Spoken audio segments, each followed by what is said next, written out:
So good morning 10th class, कैसे हैं आप सब। आई होप कि सब ठीक होंगे आप। तो जैसे मैंने पिछली क्लास में कहा था कि हम नेक्स्ट क्लास में 4 मार्क्स वाले क्वेश्चन करेंगे, तो आज ये सारे जितने भी क्वेश्चन हैं ये 4 मार्क्स के हैं। ठीक है, आज हम 5 क्वेश्चन करेंगे 4 मार्क्स के।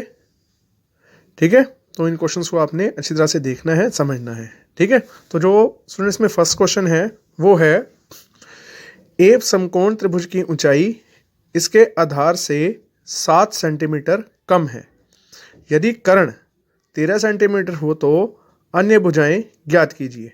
ठीक है, हिंदी में इंग्लिश मीडियम में, the altitude of A right triangle is 7 centimetre less than it's base. If hypotenuse is 13 centimetre, find other sides of A triangle. देखो क्या है, एक राइट ट्रायंगल है, ये हमने यहाँ ड्रॉ करी हुई है, ABC, राइट ट्रायंगल ABC, जिसमें इसका जो अल्टीट्यूड होता है ऊंचाई या परपेंडिकुलर। ठीक है, जो अल्टीट्यूड है वो बेस ये वाली साइड बेस से 7 सेंटीमीटर कम है। बच्चों अगर हम बेस को x कंसिडर कर रहे हैं, आधार को हम x मान रहे हैं, तो अल्टीट्यूड क्या हो जाएगा इसका, बेस से 7 सेंटीमीटर कम। ठीक है, और हमें हाइपोटेन्यूज कितना दिया हुआ है, 13 सेंटीमीटर, तो हमने ये दोनों साइड्स फाइंड आउट करनी है। ठीक है, बहुत इजी क्वेश्चन है। पहले जो दिया है वो आप लिख लो। कैसे, let base of right triangle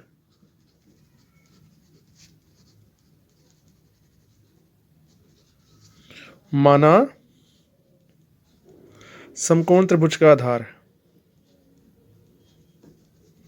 समकोण त्रिभुज का आधार इक्वल्स टू, हमने क्या माना है इसे, x सेंटीमीटर। ठीक है ना। अच्छा, अब आधार को हमने x माना है, तो इसलिए देयरफॉर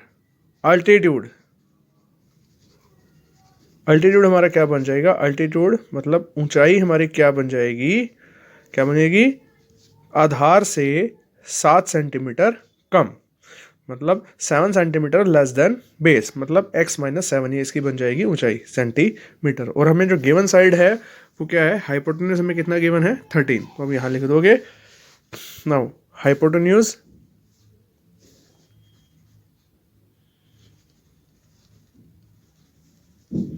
मतलब कर्ण हमें कितना दे दिया, 13 centimetre.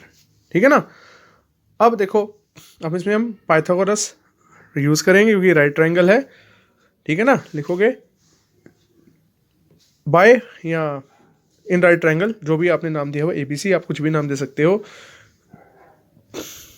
In right triangle ABC by Pythagoras.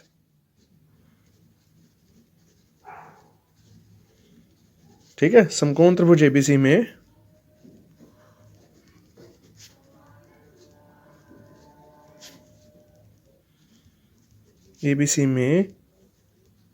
Pythagoras प्रमेय द्वारा।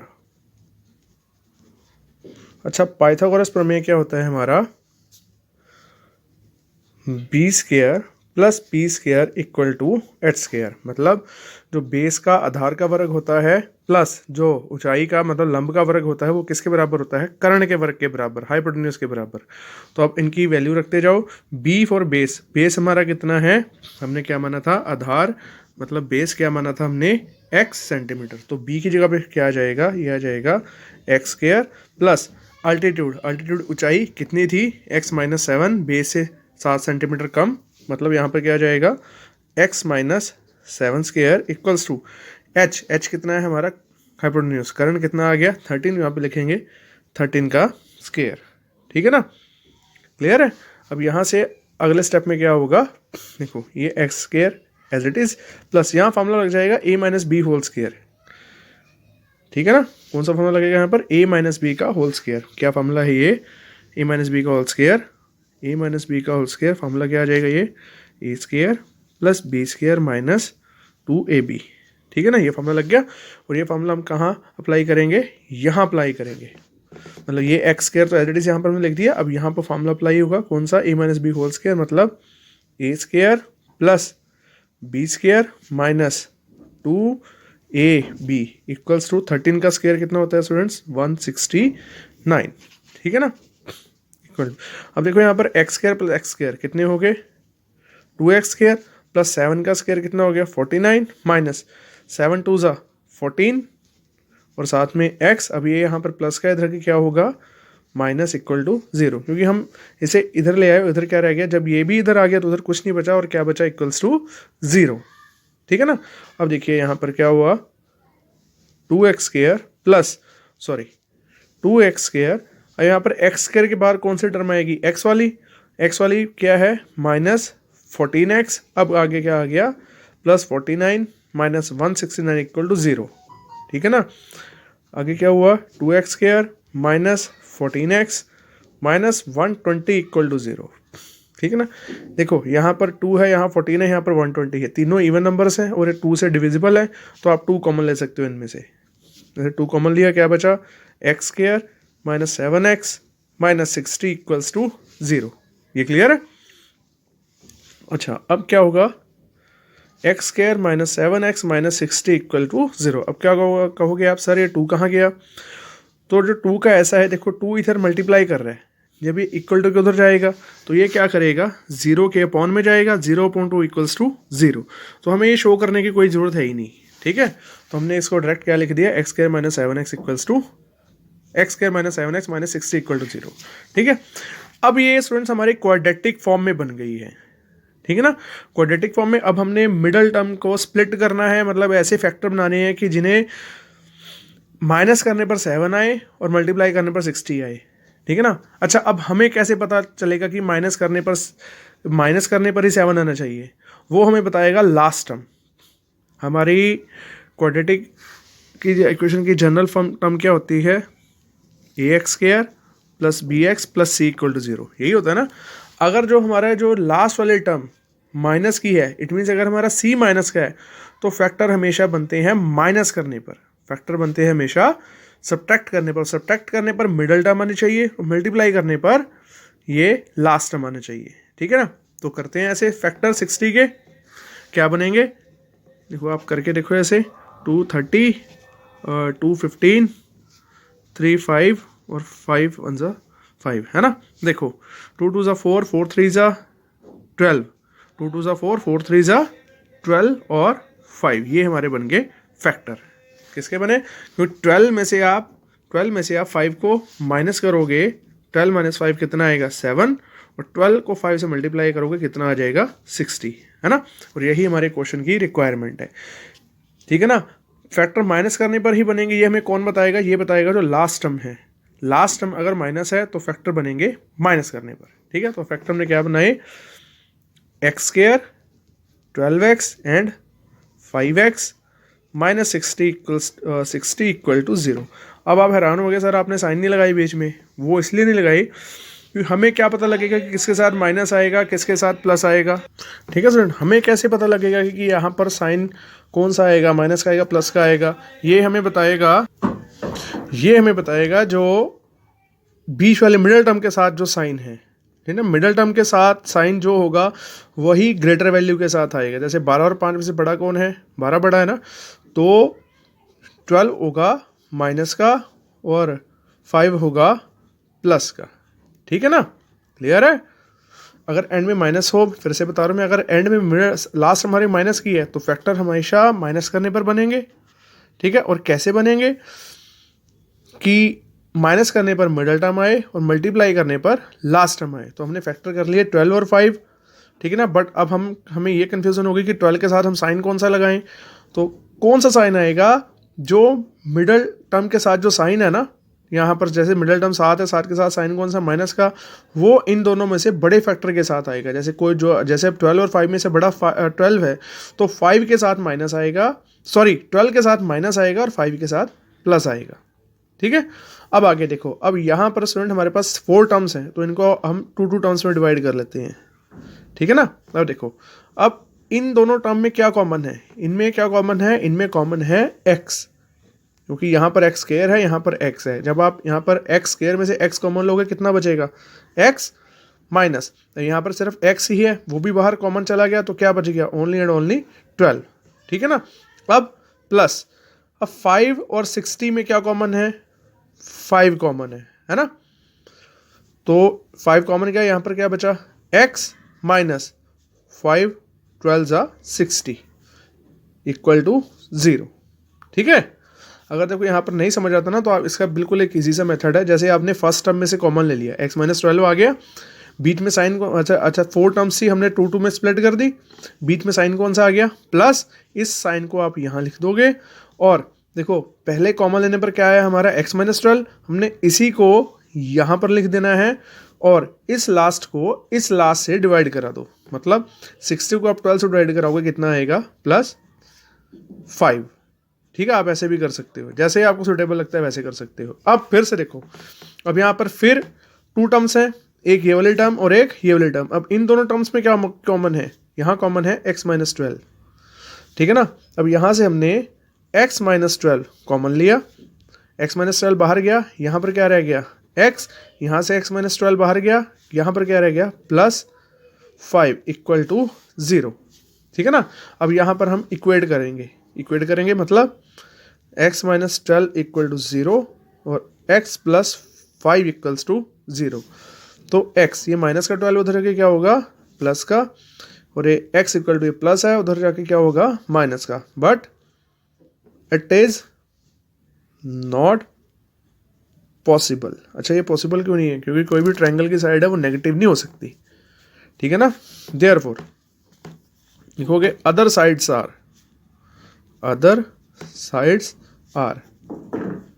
मतलब अन्य भुजाएं क्या थी, x 12 सेंटीमीटर, और दूसरी क्या थी, x minus 7 means 12 minus 7 equals to 5 centimetre.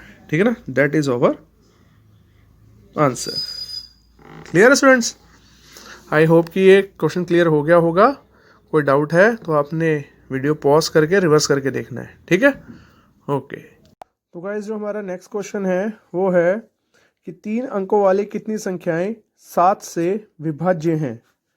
How many 3 digit numbers divisible by 7। ठीक है, ये क्वेश्चन जो है 5th चैप्टर का है, 5.2 का आई थिंक 13th क्वेश्चन है। ठीक है, तो इसका सोल्यूशन कैसे करना है, देखो, AP of 3 digit number divisible by 7 is as follows. 7 से विभाज्य 3 अंकों की संख्याओं की एपी इस प्रकार है। अब देखो जरा बच्चों, 3 अंकों की संख्याएं शुरू कहाँ से होती हैं, 100 से।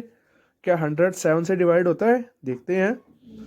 7 1 ज़ा 7, 3 0 30, 7 4 ज़ा 28, कैरी 2, तो ये डिवाइड नहीं हुआ।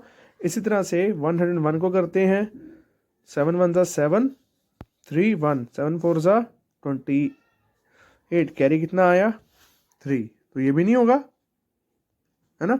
तो सिमिलरली 102 भी नहीं होगा, 103 भी नहीं होगा, 104 भी नहीं होगा। ये किस पर रहेगा, 105 पर। कैसे, 7 1 ज़ा 7, 3 रिमाइंडर 3, कैरी आया 5, और 7 5 ज़ा 35।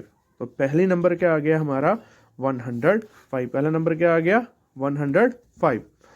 अब स्टूडेंट सेकंड नंबर क्या होगा, नेचुरली है, हमने 7 से डिविजिबल ही करना है ना, तो इसमें आप 7 ऐड कर दो, कितना आ गया, 112। ठीक है, नेक्स्ट नंबर क्या आ गया हमारा, 119। डैश डैश डैश कहाँ तक चलेगा ये, देखो 3 डिजिट नंबर कहाँ तक होते हैं, 999 तक।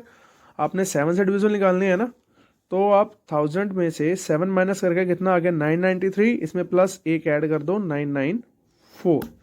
ये आ जाएगा लास्ट नंबर हमारा जो 7 से डिवाइड हुआ। क्लियर है, ठीक है।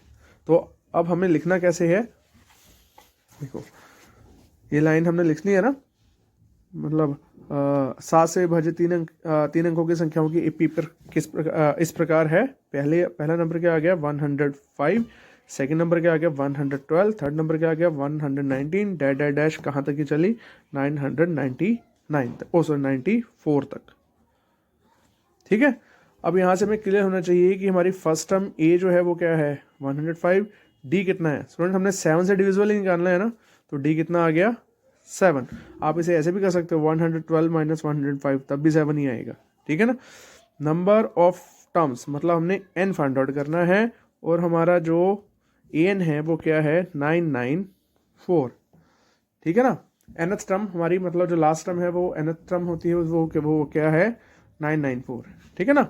अब नाउ सोल्यूशन देंगे हम इसका अकॉर्डिंग टू क्वेश्चन। हमारा nth टर्म कितनी है an 994 और nth टर्म का फॉर्मूला क्या होता है a plus n minus 1 d into D equals to 994, क्योंकि ये किसके इक्वल है 994 के, ठीक है ना। और यहाँ से a की वैल्यू क्या है स्टूडेंट्स, a है हमारा 7 प्लस n हमें फाइंड आउट करना है, सॉरी a है 105, सॉरी a कितना था 105 into N plus N minus 1 into D कितना आया 7 equals to 994।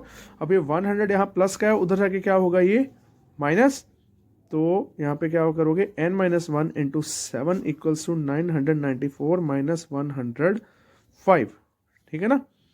n minus 1 into 7 आप से अंदर मल्टीप्लाई भी करा सकते हो, ठीक है, कोई दिक्कत नहीं है, जैसे सॉल्व करना है आप कर सकते हो। अच्छा 994 में से 105 माइनस करो, 14 माइनस 5 कितना आया 9, यहाँ पर रहेगा 8 माइनस 0 8, 9 माइनस 1 8, है ना। अब देखो अब 7 यहाँ पर मल्टीप्लाई कर रहा है, इधर आके क्या करेगा डिवाइड, तो n माइनस 1 इक्वल्स टू 889/7। जब आप 7 से इसको डिवाइड करोगे तो कितना आंसर आएगा, ये आई थिंक आएगा 127 पर। कैसे, चलो कर भी लेते हैं, 889 7 1 जा 7, रिमाइंडर 1 कैरी आया 8 18 7 2 जा 14, 18 माइनस 14 4 कैरी आया 9 और 7 7 जा 49, तो इस तरह से ये 127 आ गया। तो n इक्वल्स टू 127, ये माइनस है उधर जाके क्या होगा plus, therefore n equals to 128, ठीक है, ठीक है स्टूडेंट, n की वैल्यू क्या आ गई n इक्वल्स टू 128, ठीक है। इजी था क्वेश्चन, आप एक बार इसे देख लेना अच्छी तरह से, ठीक है। चलिए अब चलते हैं नेक्स्ट क्वेश्चन की तरफ। तो गाइस जो थर्ड क्वेश्चन है वो क्या है, prove cos a upon 1 plus sine a plus 1 plus sine a upon cos a equals to 2 second a, ठीक है। ट्रिग्नोमेट्री का क्वेश्चन है ये, एक्सरसाइज 8.4 का 5th का सेकंड पार्ट है ये, लिख भी दूँ 8.4 का 5th क्वेश्चन का आई थिंक सेकंड पार्ट है ये, ठीक है, आई थिंक नहीं कंफर्म सेकंड पार्ट है ये, ठीक है। तो हमें प्रूव करना है ये, इट मीन्स तो हम क्या करेंगे, सबसे पहले सॉल्यूशन में हम LHS ले लेंगे, LHS मीन मतलब लेफ्ट हैंड साइड, ठीक है, मतलब लेफ्ट हैंड साइड को सॉल्व करके हम आंसर लेके आएंगे, ये 2 सेकेंड है, क्लियर है। तो हमने लेफ्ट हैंड साइड ले ली, cos a upon 1 plus sine a plus 1 plus sine a upon cos a। तो देखो इन दोनों का हमने अब क्या करना है, इनका एलसीएम लेना है। एलसीएम क्या आ जाएगा, देखो दोनों ही डिफरेंट हैं तो ये दोनों ही एलसीएम आ जाएंगे, मतलब 1 plus sine A into cos a, ये दोनों ही एलसीएम आ गए, है ना। क्योंकि अगर दो कोई ऐसे नंबर होते हैं, मतलब ऐसे कुछ होते हैं जिसमें कुछ भी कॉमन नहीं होता, तो वो उन दोनों की प्रोडक्ट ही, उन दोनों की मल्टीप्लाई ही एलसीएम आ जाती है, ठीक है। जैसे मान लो अगर हमें 2 और 3 का एलसीएम लेना हो तो इन दोनों में देखो एक के अलावा कुछ भी कॉमन नहीं है, तो इनका एलसीएम कितना आ जाएगा 2 3 जा 6, ऐसे ही इनकी मल्टीप्लाई जो होगी वो एलसीएम आ जाएगी, ठीक है। अब देखो अब एलसीएम का रूल मैं बार बार आपको बताता हूँ हर वीडियो में, जो जिसमें भी एलसीएम आता है कि एलसीएम का रूल क्या होता है, नीचे डिवाइड ऊपर मल्टीप्लाई, ठीक है ना। इट मीन्स क्या हुआ कि ये जो 1 प्लस साइन ए इस पूरे को डिवाइड करेगा। अब in common words, in simple words मैं बताऊँ आपको, जो सेम सेम है उनको छोड़ दो, जैसे 1 प्लस साइन ए, यहाँ भी 1 प्लस साइन है, इनको आप छोड़ दो, बचा क्या कॉस है, ये जो कॉस है ये इस कॉस से ऊपर मल्टीप्लाई होगा, देखो नीचे डिवाइड ऊपर multiply, it mean to say that देखो 1 plus sine A into cos A, नीचे हमने डिवाइड करानी है, डिवाइड किससे करवानी है 1 प्लस साइन ए, ये आपको एलसीएम बता रहा हूँ मैं, तो 1 प्लस साइन ए से 1 प्लस साइन ए कट गया, बचा क्या कॉस, तो ये कॉस इस ऊपर मल्टीप्लाई हो जाएगा, ठीक है। तो इतना डिटेल में जाने की बजाय आपने क्या करना है, जो सेम सेम है जो उनको छोड़ दो, जो बचा उसको ऊपर मल्टीप्लाई करवा दो। जैसे 1 प्लस साइन ए, यहाँ भी 1 प्लस साइन ए, ये सेम है ना, तो ये कैंसिल हो जाएंगे, बचेगा क्या, cos A, cos into cos, यहाँ पर आ जाएगा कॉस स्क्वायर ए प्लस, अब देखो अब यहाँ पर cos a divided by cos a कितना आया, कॉस ए से कॉस ए कट गया, बचा क्या 1 प्लस साइन ए, 1 प्लस साइन ए, अब ये जो ऊपर 1 प्लस साइन ए से ही मल्टीप्लाई हो जाएगा, तो ये क्या बन जाएगा 1 प्लस साइन ए होल स्क्वायर। समझ आ गई? आप इसको ऐसे नहीं लिख सकते 1 प्लस साइन स्क्वायर ए, ना ये अलग है और ये अलग है। ठीक है, देखो जैसे x इंटू एक्स हम क्या कर देते हैं एक्स स्क्वायर, ऐसे ही 1 plus sine A into 1 plus sine ए क्या बन जाएगा 1 प्लस साइन ए होल स्क्वायर। क्लियर है? अब क्या होगा कॉस स्क्वायर ए प्लस, अब यहां पर आइडेंटिटी लगेगी, कौन सी लगेगी, यहां आइडेंटिटी लगेगी a plus B whole square. क्या होती है identity a plus B whole square की, a plus B whole square की आइडेंटिटी क्या होती है a square plus B square plus 2ab। ठीक है, तो क्या हो गया, ये यहां पर लगाओगे a square plus B square plus 2ab। अच्छा स्टूडेंट्स, ये कोई नेसेसरी नहीं है कि आप बिल्कुल आइडेंटिटी की तरह ही इसे एक एक स्टेप में करके दिखाओ। आप डायरेक्ट भी लिख सकते हो 1 का square 1 plus sine square A plus 2 into 1 2 sign ए, आप डायरेक्ट भी कर सकते हैं। ठीक है, बट मैं आइडेंटिटी के अकॉर्डिंग आपको लगा के दिखा रहा हूं ताकि आपको क्लियर अच्छी तरह से समझ आ सके। ठीक है, 1 plus sine A into cos ए। ठीक है, और एक बात और, जैसे हमने 1 आइडेंटिटी लगाई ए स्क्वायर प्लस बी स्क्वायर, यहाँ पर साइन स्क्वायर आ गया, साइन स्क्वायर है ना। अब कई स्टूडेंट्स क्या करते हैं, साइन ए का जब स्क्वायर करना हो तो वो कर देते हैं sine A square, which is completely wrong, क्योंकि ए रिप्रेजेंट करता है एंगल और एंगल का स्क्वायर नहीं होता, रेशो का स्क्वायर होता है। तो इसको हम कैसे शो कर सकते हैं, साइन स्क्वायर ए। कैसे, थोड़ा साफ लिख दूं मैं, साइन ए का अगर होल स्क्वायर है तो इसे हम कैसे लिखेंगे, साइन स्क्वायर ए। ठीक है, it can not be written as sine A square, that is completely wrong. ठीक है, चलो अब चलते हैं क्वेश्चन पे। अब यहाँ आ गया cos square as it is, यहाँ पर आइडेंटिटी लगी a square plus B square plus 2ab। ठीक है ना, अब हमने स्क्वायर वाले टर्म्स को इकट्ठे लिखना है, जैसे cos square A plus sine square A plus, अब देखो 1 का स्क्वायर क्या होगा 1 ही होगा, प्लस 2 इंटू 1 2 इंटू साइन ए कितना हो गया 2 साइन ए अपॉन कितना आ गया ये 1 plus sine A into cos ए। अब गाइस अब एक आइडेंटिटी इसमें यूज होगी, उसे मैं रेड पेन से लिख रहा हूं ताकि आपको क्लियरली पता लग जाए कि ये आइडेंटिटी है। अब ये आइडेंटिटी को लिखा मैंने आईडी, क्या यूज होगी इसमें identity, cos square A plus sine square A equals to 1।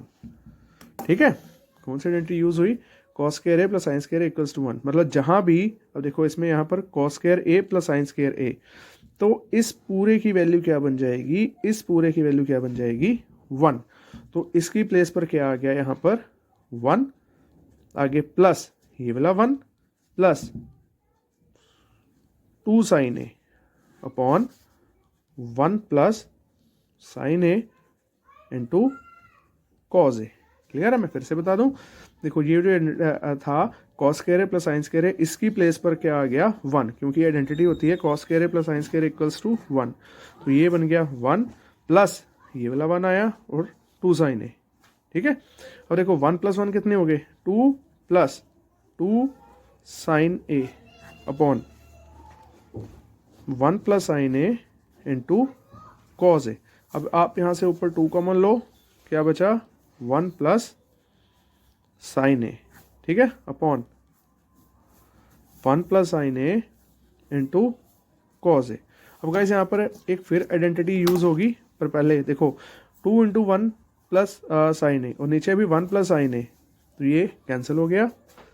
ठीक है ना, तो यहाँ पर एक और आइडेंटिटी अब यूज हो, बचा क्या, देखो 2 इंटू 1 बाय कॉज ए।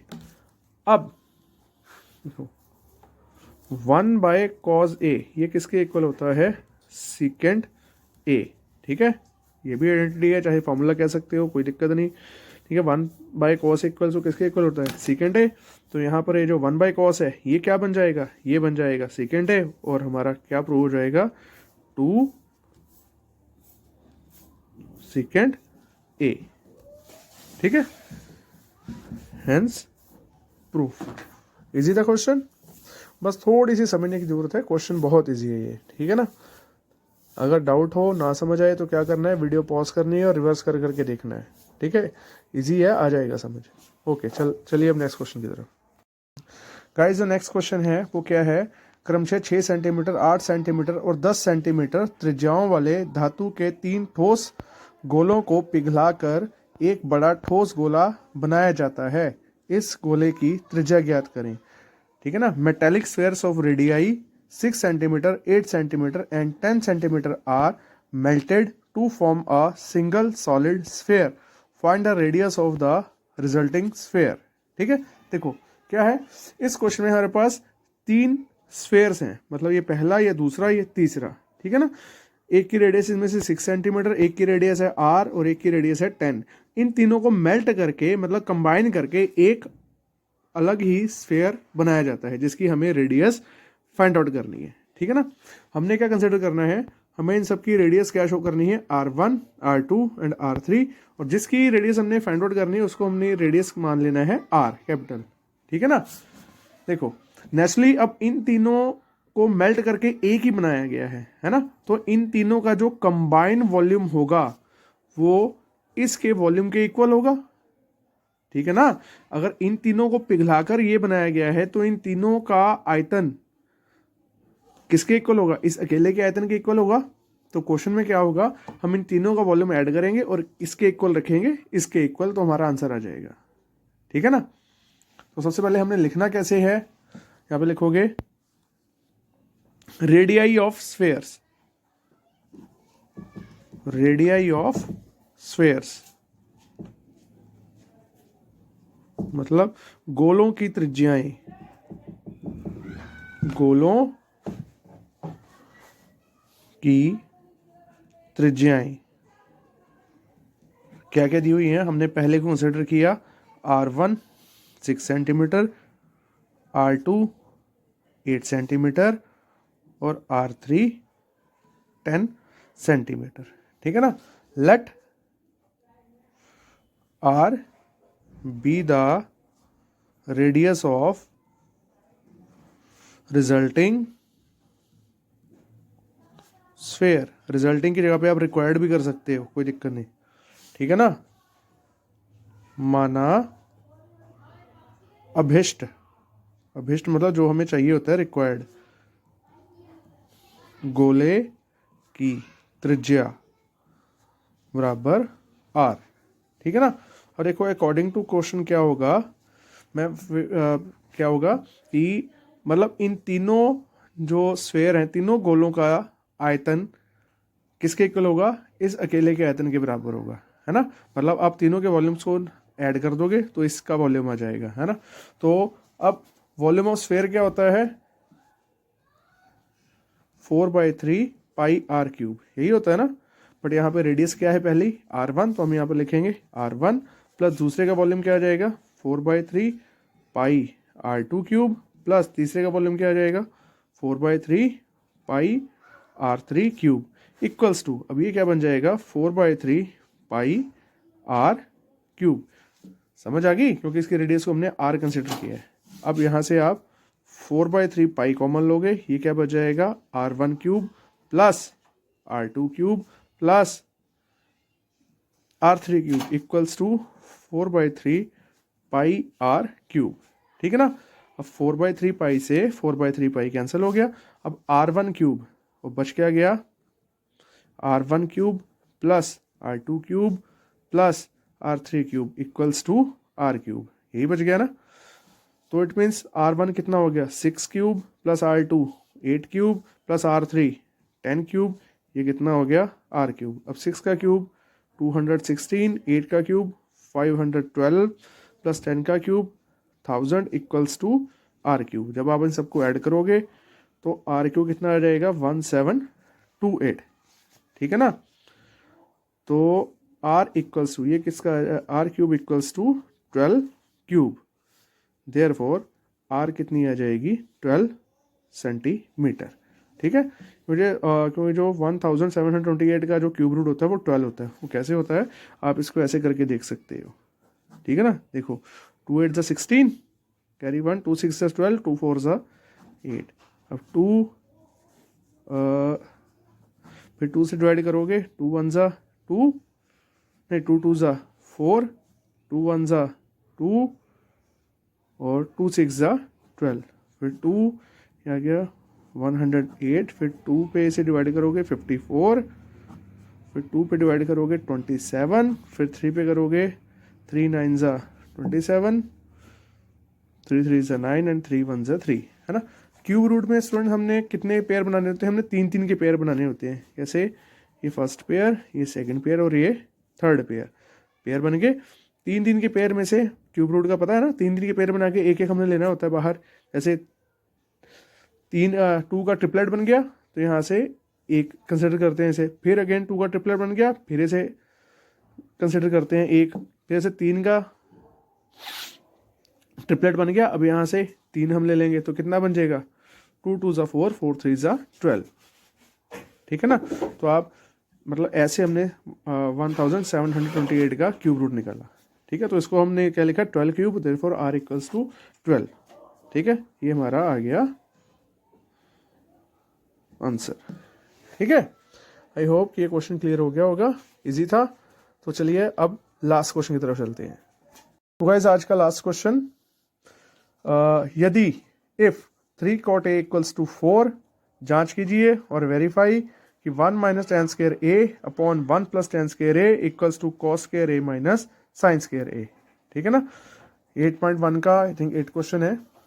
ठीक है, 3 cot a इक्वल्स टू 4, हमें क्या गिवन है 3 cot a इक्वल्स टू 4, और हमने यहाँ से वैल्यू निकाल ली। तो cot a इक्वल्स टू 4, ये 3 मल्टीप्लाई कर रहा है, इधर आके करेगा डिवाइड 4/3। ठीक है, और cot a हमारा होता क्या है, base upon perpendicular b upon p। ठीक है ना, और ये हमने एक ट्रायंगल ड्रॉ कर लेनी है, राइट ट्रायंगल ABC। देखो अब हमें क्या गिवन है, एंगल a गिवन है ना, तो जो हमें एंगल गिवन हो जनरली हमने उसे यहाँ पर नीचे रखना है ताकि हमारा क्वेश्चन इजिली सॉल्व हो जाए। ठीक है, तो cot a इक्वल्स टू कितना आ गया 4/3 मतलब base upon perpendicular. It means base कितना हो गया हमारा 4 और परपेंडिकुलर कितना हो गया हमारा 3। ठीक है ना, अब आपने मेंशन भी करना है देयरफॉर AB इक्वल्स टू 4 और परपेंडिकुलर BC कितना आ गया 3। अब देखो 4 और 3 आ गए, हमारे पास कौन सी साइड रहेगी, हाइपोटेन्यूज रह गया। अब हमने वो भी फाइंड आउट करना है। कैसे, इन राइट ट्रायंगल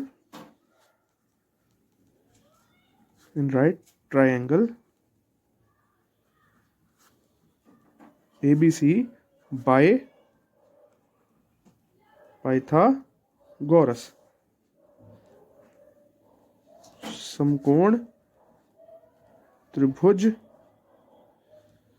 ABC में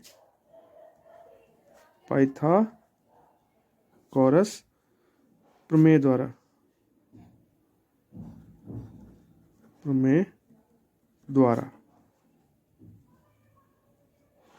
ठीक है ना। अच्छा, पाइथागोरस क्या होती है, हमें देखो उसमें हाइपोटेन्यूज फाइंड आउट करना है, कर्ण फाइंड आउट करना है।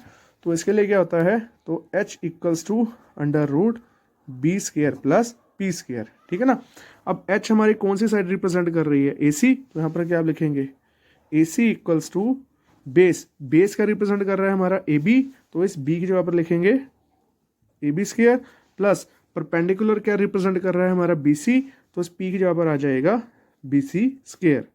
ठीक है ना, ऐसे ही AB की वैल्यू कितनी है, AB कितना है हमारा 4, इट मीन्स 4² और BC कितना है 3, इट मीन्स प्लस 3²। क्लियर है, तो AC इक्वल्स टू, अब देखिए स्टूडेंट यहाँ पर 4 का स्क्वायर कितना होगा 16 प्लस 3 का स्क्वायर क्या होगा 9, और ये कितना आ गया √16 प्लस 9 √25। देयरफॉर AC हमारा कितना आ गया 25 का √5। ठीक है ना, देखो अब यहाँ पर हमारा हाइपोटेन्यूज भी कितना आ गया 5। अब देखो नाउ अब हमें चाहिए क्या, हमें प्रूव क्या करना है, 1 minus tan square A upon 1 plus tan square A equals to cos square A minus sine square A. It means हमें इसमें 3 टी रेशियोज की वैल्यू चाहिए, कौन कौन सी, टेन, कॉस और साइन की। तो इनकी वैल्यूज निकालते हैं। सबसे पहले now tan A equals to perpendicular upon base, it means ये क्या होगा, B C upon A B equals to कितना आ जाएगा ये 3/4। ऐसे ही sine A perpendicular upon hypotenuse, मतलब B C upon A C कितना आ जाएगा ये 3/5। ऐसे ही cos A base upon hypotenuse, मतलब A B upon A C कितना आ जाएगा ये 4/5। क्लियर है। अब जो जो वैल्यू हमें चाहिए थी वो हमने वैल्यू ले ली है। अब हमने सॉल्व करना है। सॉल्यूशन के लिए क्या करना है, 1 minus tan square A upon 1 plus tan square A equals to cos square A minus sine square a. ये क्लियर है। अब देखो, अब हमने यहाँ पे टेन की वैल्यू क्या है 3/4, अब यहाँ पर रखनी है। तो 1 minus 3/4 square upon 1 plus 3/4 square equals to, यहाँ पे कॉस की वैल्यू क्या है 4/5 स्क्वायर माइनस साइन की वैल्यू क्या है 3/5 स्क्वायर। इतना क्लियर है। अब 1 माइनस, अब ये स्क्वायर में है तो 3 का स्क्वायर कितना हो जाएगा 9, 4 का स्क्वायर कितना हो जाएगा 16 अपॉन, ठीक है, ये वाला जो अपॉन है 1 plus 3 square 9, 4 square 16 equals to, ये कितना हो जाएगा 4 का स्क्वायर, अब 4 का स्क्वायर कितना हो गया 16 अपॉन 5 का स्क्वायर 25 माइनस 3 का स्क्वायर 9, 5 का स्क्वायर 25। ठीक है ना। अब सुन हमने क्या करना है, अब हमने इनका एलसीएम लेना है। जैसे 1 के अपॉन में कुछ नहीं है तो आप 1 लगा लोगे। अब 1 और 16 का एलसीएम कितना आ जाएगा 16। अब 1 है 16 नीचे डिवाइड ऊपर मल्टीप्लाई 16, 1 जो है वो 16 को डिवाइड करेगा और क्या आएगा 16 ही आएगा। 16 ऊपर 1 से मल्टीप्लाई करेगा कितना आ जाएगा 16 माइनस 16 को डिवाइड किया 1 आया, 1 इंटू 9 कितना आ गया 9। समझ आ गई ना। ऐसे ही नीचे 1 के अपॉन में आप 1 लगाओ, ना भी लगाओ तब भी चलेगा। 1 और 16 का एलसीएम 16, यहाँ पर 1 है ऊपर भी 1 है तो सिंपल है, अगर 1 1 हो तो यही वैल्यू 16 यहीं आ जाएगा। ठीक है ना स्टूडेंट। 70% केस में 90% केस में अगर आपको डिफरेंट, अगर जैसे 116 ये दोनों अलग अलग है, कोई डिफरेंट चीज़ हो, यहाँ पर दोनों स्टेटमेंट दोनों नंबर डिफरेंट हो, तो आप क्या करा दो, अगर आपको एलसीएम नहीं लेना आ रहा तो सिंपल सी बात है आप क्रॉस मल्टीप्लाई करवा के लिख दो। जैसे 16 1 16 प्लस 9 1 9। अगर आप रूल के अकॉर्डिंग चलो, 1 जो है 16 को डिवाइड करेगा 16 आएगा और 16 1 से मल्टीप्लाई करके 16 आ जाएगा यहाँ पर, है ना। ऐसे ही 16 को डिवाइड करेगा 1 आ जाएगा, 1 इंटू 9 कितना आ जाएगा 9। ये हमारा रूल के अकॉर्डिंग है। समझ आ गई। अब देखो, अब आगे क्या हो गया स्टूडेंट्स, 16 माइनस 9 कितना हो गया 7 अपॉन 16 अपॉन, यहाँ पर 16 प्लस 9 कितना हो गया 25/16 इक्वल्स टू, अब इन दोनों का एलसीएम कितना आया स्टूडेंट, देखो जरा, दोनों सेम है, दोनों डिनोमिनेटर सेम है। जब सेम हो तो सेम ही एलसीएम आ जाता है और ऊपर वाली वैल्यूज भी सेम ही आ जाती हैं। ठीक है ना। ये कितना बन गया 16 माइनस 9 7/25। अब देखो, अब यहाँ पर क्या होगा, a upon b upon c upon d equals to a upon b into d upon c, है ना। तो ऐसा ही इधर होगा 7/16 इंटू ये 16 गया ऊपर अपॉन 25 इक्वल्स टू 7/25। 16 से 16 कैंसिल और ये क्या बच गया 7/25 इक्वल्स टू 7/25। ठीक है ना। Hence proof. ये दोनों, ये हमारा क्वेश्चन वेरीफाई हो गया। अच्छा, आपको ये स्टेप करने की जरूरत नहीं है, आप यहाँ से 16 को भी कैंसिल कर सकते हो। ठीक है। तो स्टूडेंट ये थे आज 5 क्वेश्चन 4 मार्क्स वाले। ठीक है ना। इन सब क्वेश्चंस की मैं पिक्स भी आपको सेंड कर दूंगा। कोई प्रॉब्लम हो आपने वीडियो पॉज करके रिवर्स करके देखनी है, ठीक है। आई होप कि समझ आपको अच्छी तरह से आ गए होंगे ये क्वेश्चन, ठीक है। नेक्स्ट लेक्चर में हम 5 मार्क्स वाले क्वेश्चन करेंगे। हाँ, आप इनकी रिवीजन करते रहना। बोर्ड पॉइंट ऑफ व्यू ये क्वेश्चन बहुत बहुत बहुत इंपॉर्टेंट है, ठीक है। कुछ दिन आप रिवीजन ऐसे करो, फिर हम चैप्टर वाइज स्टडी करेंगे, ठीक है। ओके बच्चों, अपना ध्यान रखना, खुद भी स्वस्थ रहना, बाकियों को भी स्वस्थ रखना, ठीक है। God bless you all.